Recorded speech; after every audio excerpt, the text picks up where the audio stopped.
Hi everyone, my name is Matt Haynes. I'm an audiobook narrator, and this is part of my series of self-improvement paths or pathways that I offer each week. You see, I like to start each week with a mantra or a practice that makes moving forward in my life and in my work a little bit easier and a little bit more fun. With each path that I share, I'll be citing examples from my work as a narrator and the work I do as a teacher of students of narration. But I believe that these principles that I'm going to share can be applied to just about any practice that you have. Give it a try.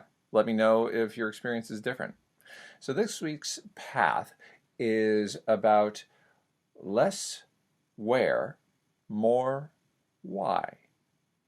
Let me explain what I'm talking about. So it's the new year. We're in January of 2022, and like a lot of people, I have a lot of ambitious plans for this year and the years going forward. I find that sometimes those plans end up stressing me out and getting me down on myself. And it's important to sometimes step back and think, okay, the goals that I have, the plans that I have, the where that I want to get to.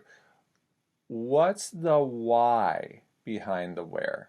And could it be that currently my commitment, my blind commitment to the where is actually deleting the why?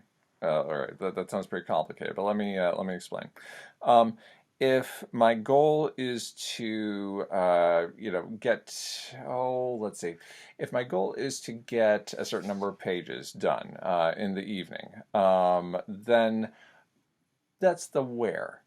But what's the why? Why did I originally come up with that number? I think I came up with that number because I thought that it would, move me forward, keep my pace up, and keep me psyched and activated as I approach another evening of work. If that starts to get me down, then it's no longer serving the why. Perhaps I need to find a new where that matches better with the why. If I want to be motivated and enjoy myself in the recording and have a pace that's picking up, well, perhaps making a goal of pages isn't quite the thing. Perhaps it's making a goal of really savoring bits and pieces of, for example, what I call the turn, when things suddenly flip around in the text and the plot has gone in another direction. The tension. Perhaps I am needing to focus instead on the tail, the backdrop of the piece. I've got this mnemonic of like tail, tension, turn, task. Anyway, another thing to focus on.